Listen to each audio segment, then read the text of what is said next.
take a little break from just telling you about the research and tell you another reason, let you into a secret. It's not a secret, but another reason that I really wanted to go and set books in China is because I love the food. I love Chinese food. Of course, the Chinese don't call it that; they just call it food. But it's one of the great attractions to me. But the thing that anybody who's been to China will know is that a lot of the food that you get is nothing like the kind of things you're going to find on the menus of Chinese restaurants in the West. In fact, there are things on some of those menus in China that you wouldn't even let in your house. And one of my favourite or least favourite experiences was that very first banquet with Wu Harping, when I was his guest of honour, and he ordered up his favourite delicacy, which was deep-fried whole scorpion. And the scorpions were about this size, they were black, and they arrived on a big platter covered with prawn crackers, and the scorpions were placed at various points on them, just as if they were still alive. And when they first came to the table, I thought they were. I'm like, whoa! But no, they'd been deep-fried and they were quite dead, and he took his chopsticks and he lifted one and popped it into his mouth and crunched away halfway. And I thought, I'm not eating one of those. But he then went, after you. And I'm your guest of honour and I have no choice in the matter. So with my heart in my mouth, and soon to be a scorpion in my mouth, I picked up the chopsticks, summoned up all my courage, popped it in there and crunched down on it. And I'm here to tell the tale, so obviously I survived. But all this juicy kind of stuff came squirting out from the inside of it, and it was horrible, bitter, vile stuff, and I was washing it down quickly with beer. And Janice, who was sitting next to me, was looking with absolute horror in her face and thinking, well, I'm not the guest of honour, I don't have to have one. So she politely declined, and the interpreter who was sitting next to her leaned over and said, "You're quite right, they're disgusting." Medicinal, they call it, medicinal. But I'm also very happy to tell you that Janice really got her comeuppance.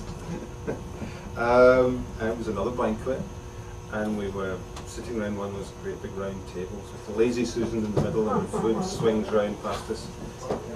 And I saw these butterfly shrimp coming past on the plate, and they looked like they were coated with toasted sesame seeds or something of that order. And I picked them up, a couple off, and put them on my plate. And I noticed this thing around that Janice picked a couple off as well. But I didn't eat at that point because I was talking to the guy next to me.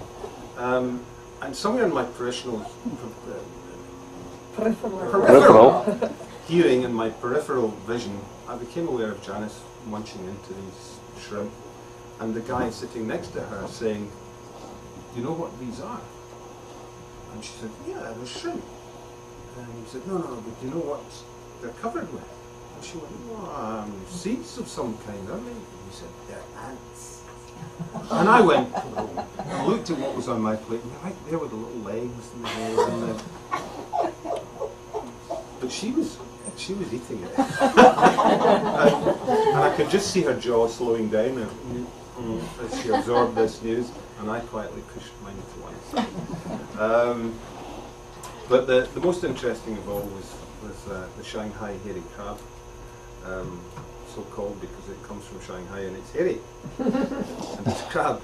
And it's a seasonal delicacy that they fish out of a local lake there in the fall, and they're very expensive.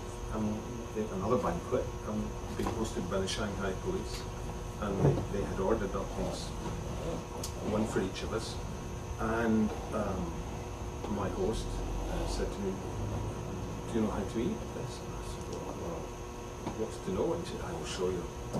So he turned it over and he broke a little bit of shell off the underside and scooped out this kind of glutinous orange stuff from underneath, dipped it in some soy and slurped it off the shell. I thought, okay, so I followed suit, did exactly the same thing, and he said, so how was that?" And I said, "Well, it's actually quite delicious." And he said, yes, the sexual organs are the best part. And they actually, you know, they actually give the male crab to the men and the female crab to the women. It's a really bizarre thing, but yes, we've had some interesting food experiences.